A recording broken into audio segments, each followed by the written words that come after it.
think it was the second or third day. And she said, I suppose there's no point in doing any of this, is there really? Because I'll be dead soon and you can't take memories with you.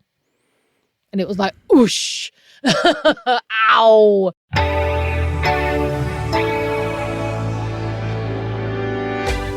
Hello there, and welcome to This Is My Family, a podcast about building a life with the people you love. I'm your host, Tyler Greene, and I'm so glad that you're here. I'm raising a baby with my husband in California, and as a new parent trying to figure it all out, I started a podcast to learn from people about how we make our families and how those families end up making us. In each episode, I talk to fascinating people about family. We use the conversations to redefine family in the biggest, most inclusive, and heartfelt ways possible. In this episode, I'm talking to Sam Walker. Sam is a veteran BBC journalist who worked in Manchester, England for a long time, almost 15 years. Just before the pandemic, she and her husband packed up their 2 kids and moved halfway around the world, from England to Arizona. She's been documenting this giant life change for her family and what they're learning along the way in her new podcast, Sam Walker's Desert Diaries.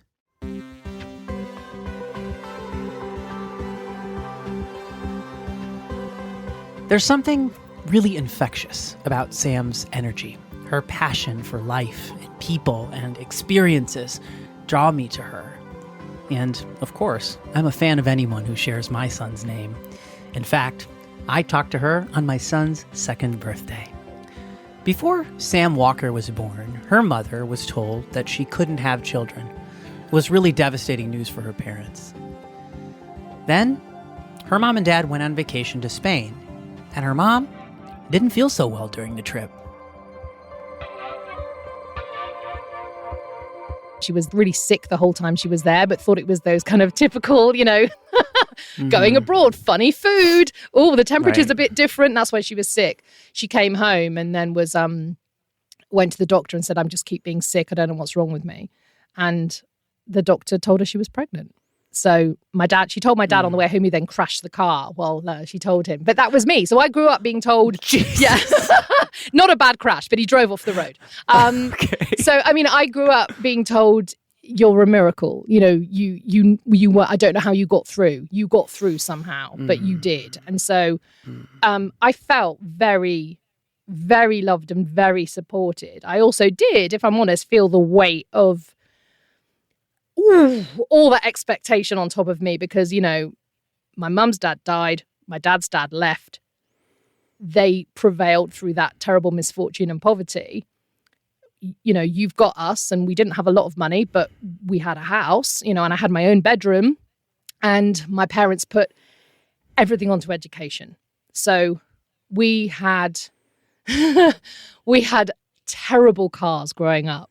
And I know this is first world problems, but we had the cars that I literally had to push down the road in my school uniform every morning to get them to jump start to get to school because we had like the most Wrexham cars that we could do. And I remember being picked up from school and saying to my mum, please, can you park around the corner? Because if the car stops and I have to push it, I'm just mortified because all the money went on my education because they sent me to a private school.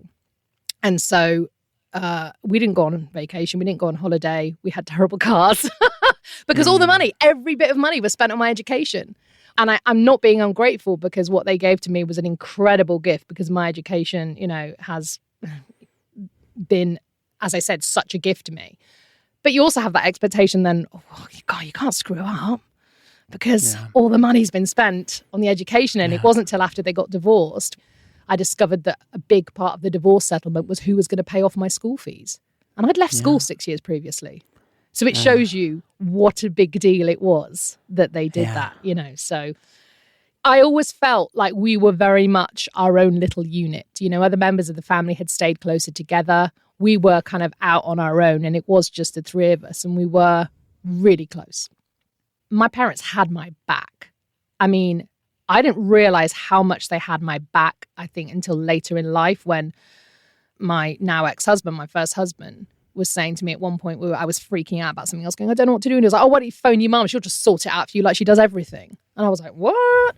And it didn't, I thought everyone's parents did that for them. And in fact, I to a degree, I do that for my children. But I mean, that said more about his relationship with his parents, of course, than me with mine. But, my mum would absolutely fight for me. If someone was bullying me, she would be there and she would deal with it and she would give me the tools to deal with it.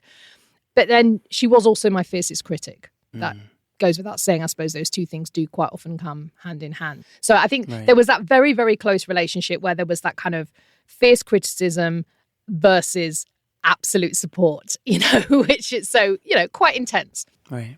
So you have a 9-year-old and a 13-year-old now. I'd love for you to tell me a little bit more about them. Yes. Well, Lila is I can't believe I'm saying this out loud, but teenager. I don't know how this has happened. I'm surely still 19 myself. But my son turned 2 today and I'm like, where did those years go? And I feel like he's going to be 15 before I know it. He will be. Absolutely, he will be.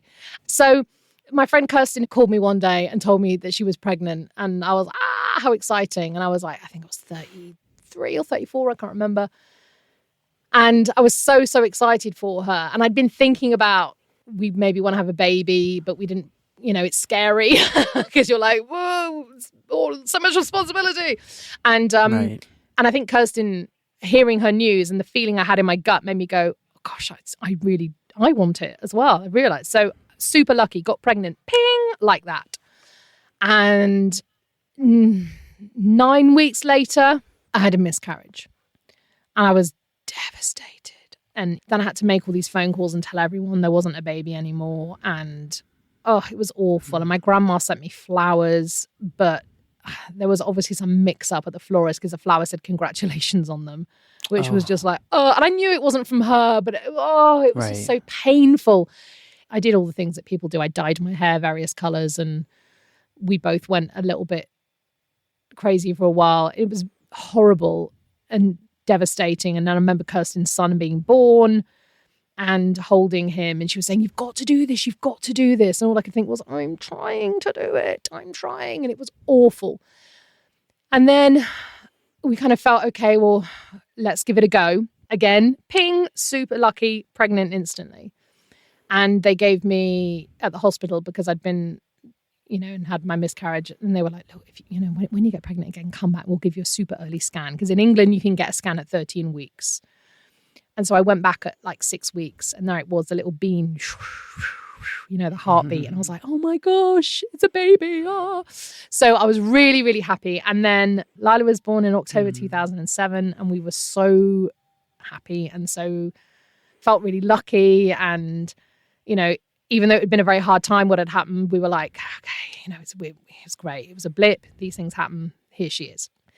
Can I just ask? I'm sorry. I love hearing about, you don't have to tell the whole story, but just like a flash of the memory of the moment she was born or moments thereafter. Like, I'm always curious to hear people talk about that moment because I've had it myself and it's it's amazing. It's amazing. So I'd contracted gestational diabetes while I was pregnant with Lila, which is what some women can get when they're pregnant. So you have to be careful with your insulin levels. If they drop too low, it can endanger the baby. So I was being super monitored throughout the whole last couple of months of my pregnancy. And so they induced me early. So they took me in and they induced me on Thursday. And it was very clear. And if you met her now, you'd be like, that makes sense. Lila was going nowhere. She's like, I'm happy. I'm comfortable. I'm not moving. Do your worst. It's not happening. So then they broke my waters about, I think, the next day on the Friday to try and get labor moving along. I had oxytocin pumping into my body via a drip to try and, again, start the process off. And I kind of really started full-blown labor about 8 o'clock in the evening. And it was incredibly painful and, all the things that we all know labor is. And then they checked me and they went, you're 1 centimeter dilated. I was like, are you kidding me? I'd been in labor. I mean, like probably about a day and a half by this stage, but the real full on kind of clinging onto the walls for about 9 hours. And so I was like, give me an epidural. I'm done. You don't get a medal for bravery during this. So give me an epidural. Right. I finally was dilated enough. They're like, okay, you're going to get ready to push. I was pushing for 2.5 hours and I was exhausted.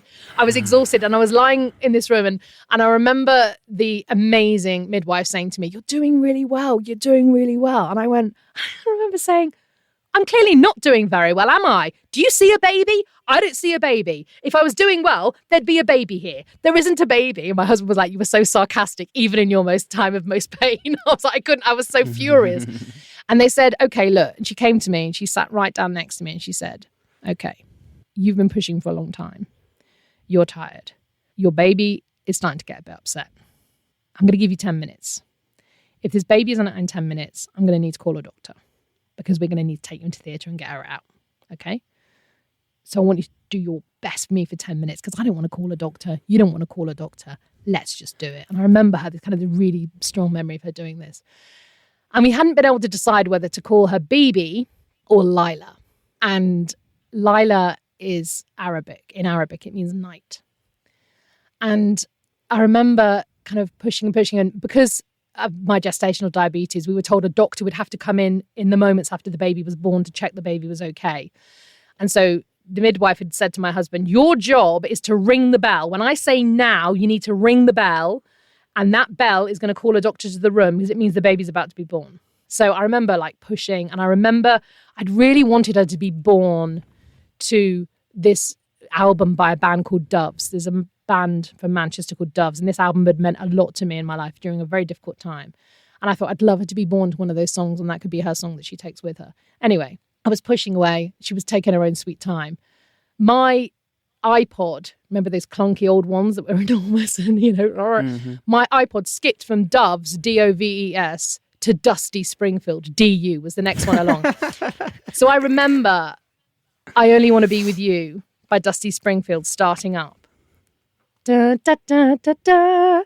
And this amazing midwife said, ring the bell. So my husband rings the bell. I'm like, oh my gosh, she's coming.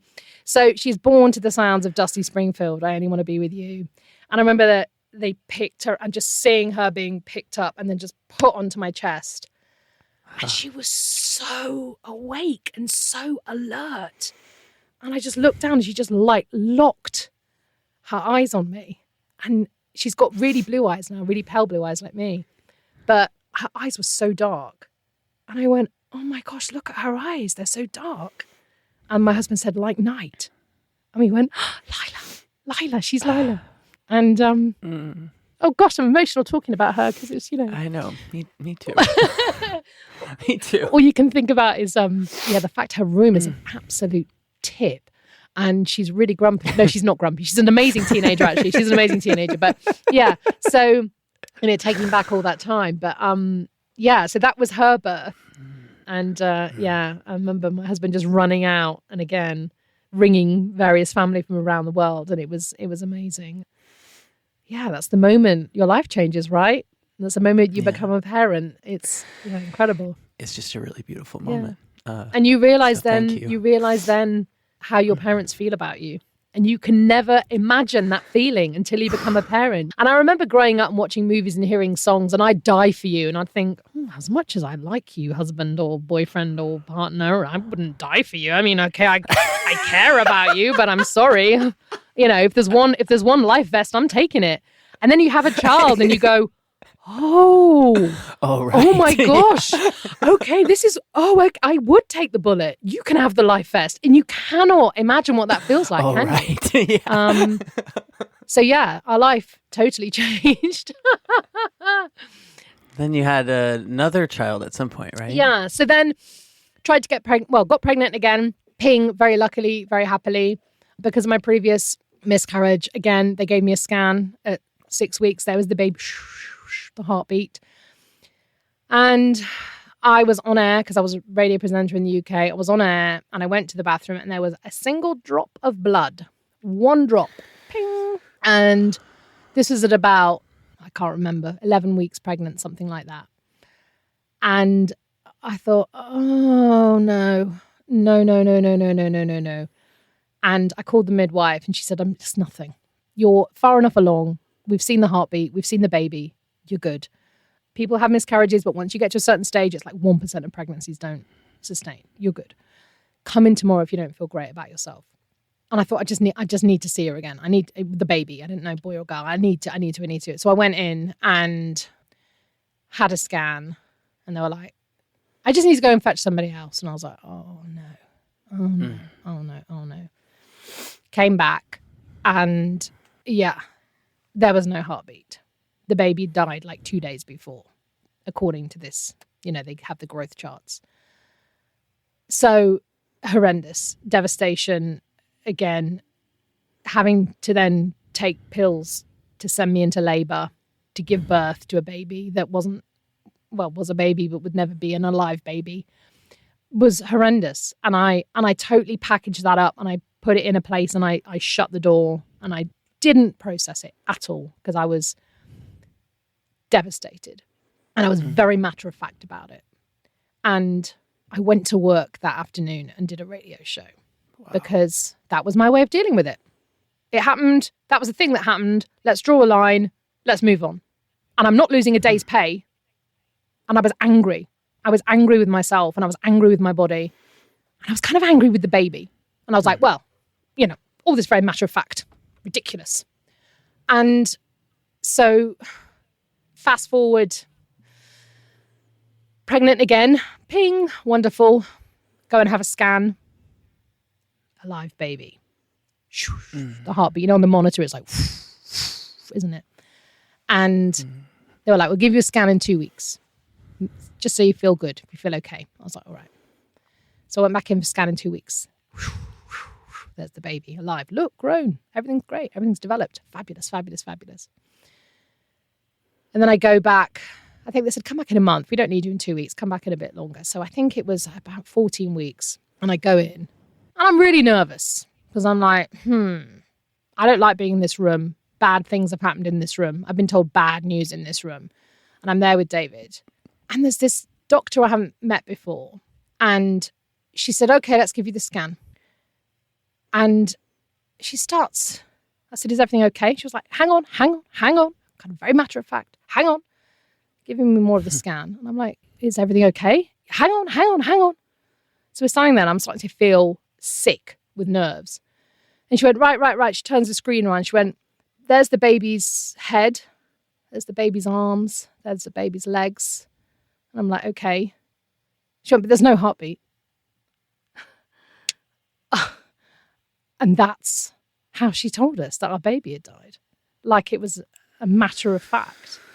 And that was the one that totally crushed me. It crushed me.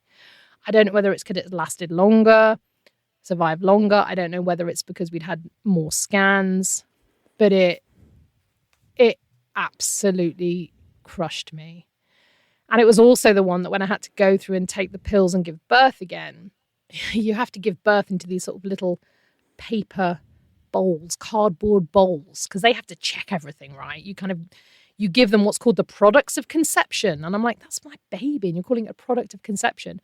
Well, this time, I don't know whether it's because the baby was a bit bigger or what it was. But whereas previously I'd seen sort of, the actual pregnancy sac and the baby had been inside. This time I saw the baby. And it was tiny, tiny little thing. But was very clearly a baby, And I think something just kind of broke, I think, when I saw that, because I just couldn't process it. And I didn't understand why this kept happening to me. And why was it happening to me? What was I doing wrong? And why was I killing them all? Because clearly I could get pregnant and they were alive. And then while I was meant to be looking after them, they had died. So what had I done, And I really remember looking in the mirror in that funny little side bathroom, seeing this baby in this cardboard bowl and just looking at myself in the mirror and saying, I hate you. I hate you. I hate you. Because I'd killed my baby and I didn't know why. And this is what I felt. And, I remember everything was just a daze. It was a dream, I don't know how I really got through the next year because it happened twice more. And I would get pregnant and then I was like, why? And so I kept trying to get help from doctors and the waiting list was so long. And I went to the hospital and they were like, this is like February, I think. And they said, we can see you in November. And I was like, November? I was like, it's like nearly another year. And I was about 37 by this stage. And I was like, that's even longer. I mean, every year you get older, the risk is more. And it was just desperate. And I spent my whole time on message boards, tearing myself to bits, trying to work out why on earth this was happening, and just desperately trying to find answers. I was just a complete and utter mess. I remember sitting at the kitchen table. Lila was 2.5, maybe 3 by this stage. And she said to me, "When's my baby arriving, Mummy? When's the baby arriving?" And I said, "Oh, there isn't a baby, darling." She went, "Yes, there is. I saw it on the TV screen in the hospital." Because, of course, she'd been with us at one of the scans. And I was like, oh, I didn't even think she'd taken it in or understood what was going on. So it was horrendous. And I didn't sleep. I was having panic attacks that something was going to happen to Lila. I was having panic attacks when I was driving, that I was going to somehow skid off the road, and I'd see kids playing football by the side of the road, and I'd think, my foot's going to slip and I'm going to run them over and I'm going to kill them, because I was so, I think because my babies kept dying, I was like, bad things happen all the time and I can't control that. So I really, really, really struggled. And I went to my doctor and I said, I need some help. I'm not sleeping. I'm having panic attacks all the time. And this is after like a couple of years. And she said, if I give you antidepressants, you can't get pregnant. She said, so I can't give you antidepressants. Why don't you go to an acupuncturist or something? And I was like, are you kidding me? I was furious. I was so angry. I was like, what do you mean go to an acupuncturist or something? It seems such a throwaway thing to say. She gave me a number and I went home and I was like, right, okay, I'm going to go to this acupuncturist. And then when it doesn't work, I'm then going to go back to you and go, right, I've done that. Now actually bloody help me. I was so angry. And I called up and I went to see this acupuncturist, Claire, and I sat there and I sobbed for 2 hours. And Claire said some things which, really, really changed my life. And she said, why are you speaking to yourself like that? I said, what do you mean? She said, well, if your daughter, Lila, who was then 3, if she's running across the room and she falls over and hurts herself, do you say, you idiot? Why have you fallen over and hurt yourself? What's wrong with you? And I went, of course not. Of course I don't say that. I'd say, you poor thing. It's not your fault. It's okay. I love you. Give me a hug. And she said, so why don't you do that for yourself? And I was like, wow, I didn't ever think that. And she said, have you ever thought about the fact that those babies, you looked after them as best you could? Perhaps with somebody else, because I kept thinking if someone else had carried them, they'd be alive. And she was like, maybe with someone else, they wouldn't even live that long. You don't know. You were their mother and you looked after them for the time of their life that they were here. You couldn't do any more. And it was really strange. And I had the acupuncture and I left there.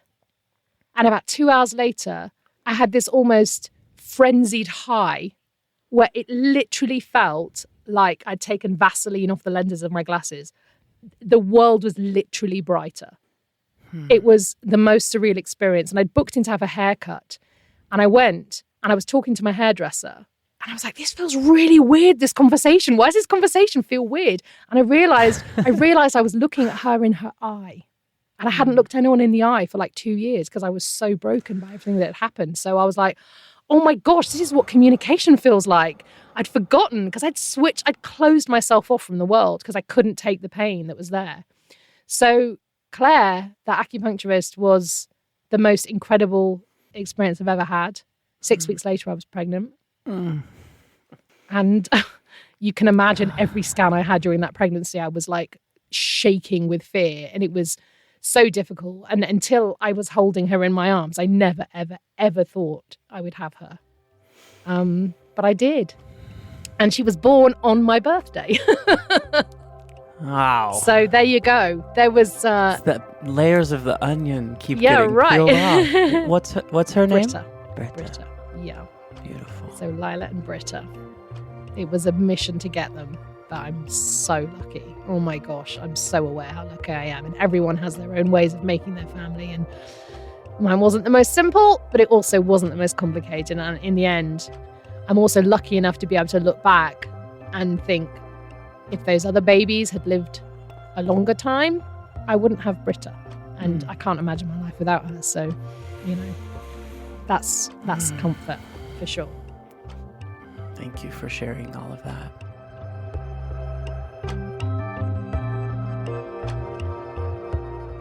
More with Sam Walker in just a minute.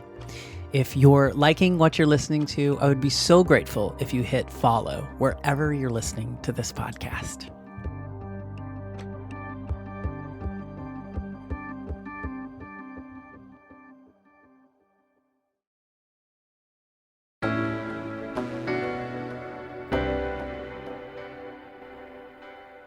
So, after being raised by her mom and dad and being told she was a miracle baby, and the three of them having a tight-knit Three Musketeers vibe, their trio was dramatically upended as soon as Sam left home for the first time. It was when I was in my very, very early 20s, so I'd kind of left home. I'd gone off to university. Well, before I went to university, I went traveling for a year. I saved up and I went traveling for a year to Australia where we had some sort of family friends. And while I was there, I fell in love with Australia and I came home going, I'm going to go and live in Australia. I love it. Oh, I just adore it. It's the most amazing country. As soon as I'm done with university, I'm going to go and move to Australia. And my mum and dad said, well, maybe we should all move to Australia, right? And so my mum went on a bit of a mission and she quit her job and she went off to Australia on a kind of fact-finding mission to see if there were jobs out there, to see if there was a place to live. And then she didn't come back. This was pre-mobile phone. This was pre-internet, really. Dad and I didn't know where she was. We kind of knew she was staying with some friends, but every time I called them, they were a bit awkward, saying, she's not here right now. We don't quite know where she is. And at one day, we both got letters on that kind of crinkly blue airmail paper that you used to get. And it was my mum, saying, I'm not coming back. And there you go. So it was a really, really difficult, horrible time. So, I mean, to fast forward a little, 2 years later, then my dad goes through a process in terms of, I suppose, coming to terms of what he's going to do with his life. And he decides to go and live in Africa and teach kids in a school in Africa, in East Africa, Tanzania. So my family home is gone. My family bedroom is gone. And I know in the great scheme of things, you know, this happens, it's okay, but it's still quite hard when you go, wow, I don't have a base anymore. I don't have that anchor to my childhood anymore. I had no real reason to go back to that town anymore. My mum is in Australia. My dad is in Africa. What's happened to our little strong unit of three that was my complete anchor growing up? I'm in London. I have no one. And I remember making a big joke of it, and I'd meet people and they go, oh, yeah, tell about your family. Have you got brother, you know, tell it, where's your mum and dad? I was like, oh, my dad lives in Africa and my mum lives in Australia. And they're like, wow, that's incredible. Wow, that's really cool. So have you got brothers and sisters? And I was like, oh, no, I'm an only child. So imagine how awful I am that just all by myself, I managed to drive them to different parts of the world. And, you know, I made a joke out of it, but it was horrible. For a long time, Sam had wanted to move to the United States, and a couple of years ago, she finally made the jump. Her family moved to Phoenix, Arizona. Big adventure. Like I mentioned at the top of the show, there's a whole podcast about it called Sam Walker's Desert Diaries. You should totally listen. But only about 2 weeks after they arrived in Phoenix, Sam got the news that her mother had lung cancer. At this point, her mom lived alone in Perth, in Western Australia. So Sam flew to Australia to help her mom recover from surgery. We'd been here about 2 weeks, and I get a message saying, there's a video, WhatsApp, and it says, don't watch this with the children. And we'd been in the States 2 weeks. 2 weeks. We were literally at the completely berserk, what the heck is going on? How do we remember which side of the road to drive on? I've got to find a school. We've got to find a house. Oh my gosh, our furniture's on a ship in the middle of the ocean. What have we done? That moment of moving our entire lives to another country. So I thought, oh, she's going to come and visit, because she told me she was going to come and visit sooner rather than later. So I thought, oh, she says, don't watch with the children, because she's obviously going to say when she's arriving, maybe she's booked a flight. So I get this message and I watch it, and she hasn't booked a flight. She's got lung cancer. And yeah, again, it takes me back to that crinkly blue airmail where everything changes in that moment. And I'm like, okay. So again, everything I'd imagined the future might be like has changed like that. The good news was it was detected early. And then in August, we kind of get to the point where we say, okay, well, we know that she's got to have a major operation. And what's going to happen is they're going to go and cut her open, get into her lung, take all the cancer out. So I thought, well, she's on her own. She left everyone again and went to the other side of the country, and she's on her own in an apartment above a restaurant in Perth. And who's going to look after her? This is a major operation. So I spoke to my husband. I was like, I've got to go. I've got to go. And he's amazing. And he went, I'll sort it out. I don't know what I'll do, but I'll sort something out. So off I went to Western Australia, and I arrived to find, my mum was in organizational mode. So she was like, here's all the things. If I die on the operating table, here's where I want my funeral to be. I don't want a service. I want this done here. Here's a crematorium I want you to go to. She told me where there was $1,000 in a bag of frozen peas in the freezer where I could go in and, boom, information. And we go into hospital. So eventually the phone rings and it's the surgeon. Mm-hmm. And he says, unfortunately, when we opened up your mum, the reason we took so long is that we found a bunch of other tumours.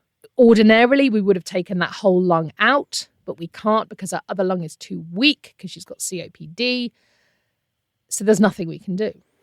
Well, what does that mean?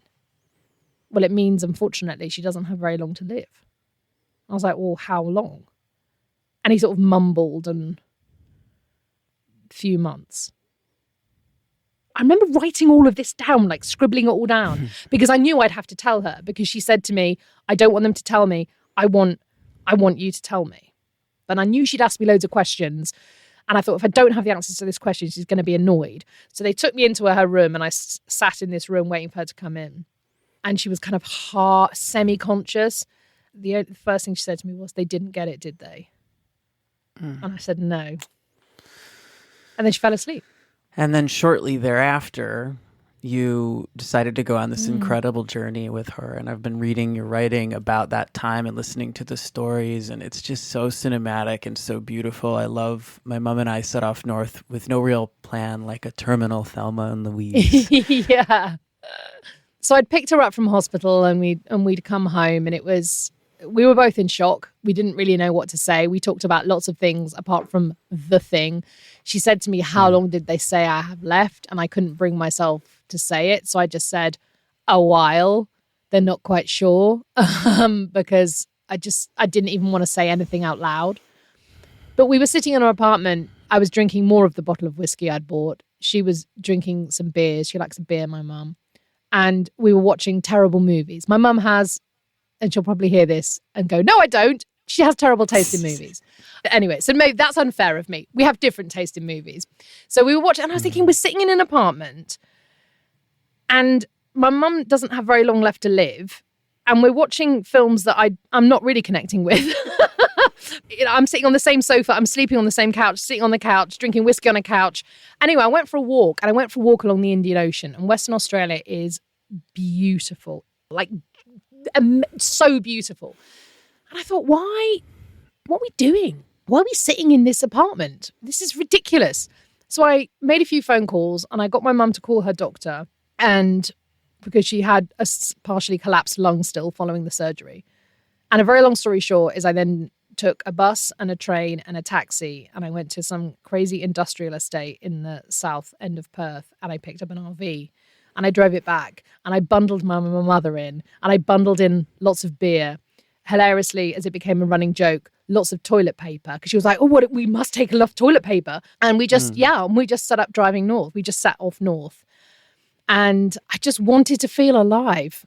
And I wanted to have a memory of doing something with my mother that wasn't sitting around in an apartment wondering when the oncologist was going to call to tell us what the bad news was. And I wanted to have kind of a real anchor of a memory of time we had spent together in the worst of times that I could look back on and feel good. What did you all learn from each other during that time? I kind of wanted to know what made her tick, I guess. And I wanted to know if she had any regrets. And I just wanted to be with her, actually. I wanted to be with her because you can sit on the same couch as somebody and not be with them. And I wanted to see her happy and I wanted to see her experience joy. And we did get to do all of those things. And, you know, one thing that I really learned on that trip was that my mother had served people her whole life. You know, she would have married to my dad for 20 odd years, married to her second husband for 20 odd years. She didn't really have any gap in between. He had kids who were incredibly challenging. And by that, I'm being super polite. She went through hell. And when she picked up and moved 3,000 miles to live in an apartment above a restaurant in a city she didn't know, I could not bear it. I was like, she's there. She's got no friends. She's got no family around her. I can't stand it. I cannot stand it. And I felt that great responsibility to be there for her. I'm not talking just about this trip, but I'm like, I can't bear that she's on her own. It physically, it is a physical reaction. I just thought, I can't stand the thought of her rattling around this little house and And then I got there and it's actually a really lovely apartment and it felt really homely and she'd made it really nice. And it was a little enclave and her little front door that she could shut. And she said to me, I'm happy because no one is demanding anything from me. I only have to think about myself. It's the first time in my life I've only had to think about myself. And she said a few people had said to her, oh, you want to get some friendship groups together? And she was like, but with friends and with family comes responsibility.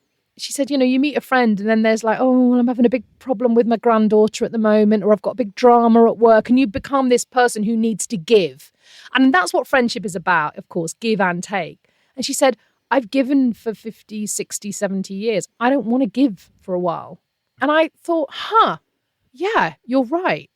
You don't have to give anything to anyone anymore, actually. You can just take. And why not? We found the tiny little bar in Coral Bay where we spent most of it. We spent 3 nights there, the longest place we stayed. We're showing the Rugby World Cup. I've never really been into sport. My mum loves it. And so to sit and watch her get so passionate and excited and leap up with her beer and shouting at the TV screen and, you know, kind of having little tussles with the Aussies there because they were like, bloody pommies, we don't bloody want you to win. You bloody galahs. And we were like, yeah, we're going to win, you know. And so I loved, again, it was that window onto the stuff that gave her joy. And, you know, when we were driving on the first, I think it was the second or third day, and she said, I suppose there's no point in doing any of this, is there really? Because I'll be dead soon and you can't take memories with you. And it was like, oosh, ow. But then we got to a place called Hut Lagoon that's this amazing pink lake. And it's this crazy algae that makes the lake bright bubblegum pink. And we just rounded the corner and there it was. And she's like, oh my gosh, look at it. She was like, everyone needs to see this. This is amazing. This is incredible. And, you know, and all those notions of, well, what's the point? They just disappeared from that moment on. After the long trip to stay with her mom, Sam returned to her family in Phoenix, and she got a call from her mom that she did not expect. I'm at a concert with my friend Ian here in Phoenix, and my phone's ringing. It's my mum, and I'm like, what now? Oh my God, it can't be worse news. It was like, I can't get any worse. What's happening? But she kept calling. So I ran outside and she said, are you sitting down? And I said, why? What? And another oncologist had seen her file. Something to him seemed off kilter.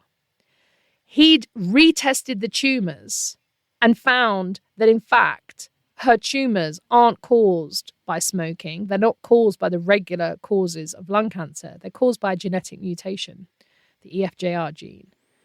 And if your lung cancer is caused by a genetic mutation, you don't have chemo. You can be given something called inhibitors. And inhibitors stop the tumours in their tracks. They can't grow anymore. They inhibit the growth of the tumour.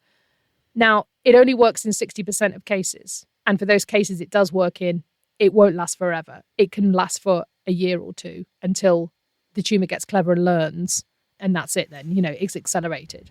Yeah. But he put her on this drug and it worked. And her tumors have been frozen in time. I felt like, oh my gosh, there's hope that she will get to see her grandchildren again. And I wanted her to see the life we'd built for ourselves here. When you do something, you want your family to share it. But then COVID came along and went, nah, you can't see anybody. So yeah, I felt really angry at times that, my mum's been given this extra chance and now we've still been kept apart for another 18 months because we can't see each other. I don't know when I'm going to see her again. I don't know still if I'm going to see her again, but I feel more hopeful now that I will see her again than I did even a year ago. She's doing really well and the tumors have not grown since she started taking these drugs, which is pretty amazing. I'll be thinking positive thoughts for you on that front. I'm just thinking it's so wonderful that you created those memories on that trip. And, she said, I had written down actually that part of the story that you wrote and was going to say it, but then you said it. Once I'm dead, what use are memories? Yeah. But that's the whole point, right? That's a wonderful place to end on. I could talk to you for 4 hours or more, and your life is so cinematic in so many ways, but also just so relatable, even though we have not walked the same path. This has been a really special conversation for me, truly. Like I feel very connected to your story, and I'm so grateful that you have taken so much time today.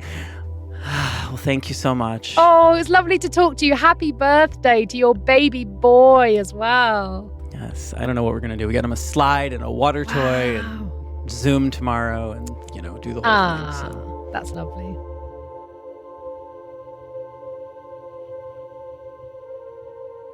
I wasn't expecting to cry during this conversation, but hearing the story of the birth of Sam's daughters got to me. Now, it's important to me that the show never implies that biological family is the truer family, or that having kids is the only thing that defines a family. But thinking about the birth of my son, who, by the way, is genetically half my husband and half my sister, was carried by another person, and 1000% my son, is incredibly emotional for me. Even 2 years later. The intensity of that moment, when a person enters your life who changes it completely and forever, is one every family experiences in one way or another. And I think the reason Sam's story was so emotional for me is that you can hear how much she wanted these kids. You can hear it in her incredible tenacity, the pain and trauma she went through over and over. It is such a powerful reminder that families aren't just things that happen. They are work.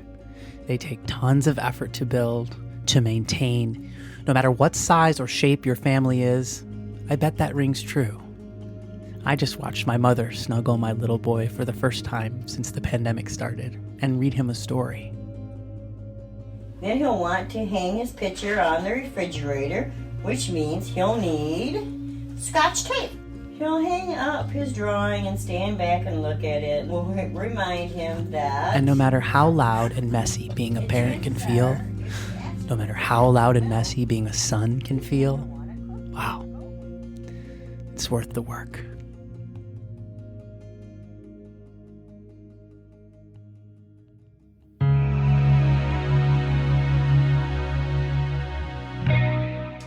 Thank you so much to Sam Walker for joining us on the show today and sharing her story. As I've said a few times in this episode, just go to your favorite podcatcher and find Sam Walker Desert Diaries. Everything else will follow, including a lot of joy. You can find us on Facebook, Twitter, and Instagram at TIMF Show. Our website is timfshow.com. This podcast is a production of The Story Producer, and it is made by me, Katie Clarkson, Trisha Bobita, Jackie Ball, and B. Bosco. It is edited and mixed by Adam Yaffe, and our music is by Andrew Edwards. Social Current takes care of our social media and show administration. You can find them at Social Current. That's social, Currant. And last but certainly not least, our art director is my handsome husband, Ziwu Zhou. If you like this show, please help spread the word. Give us 5 stars, tell a friend, Do whatever you need to do to get this in somebody else's earbuds. Thank you so, so much for listening. I'm Tyler Greene, and until next time, stay beautiful and messy.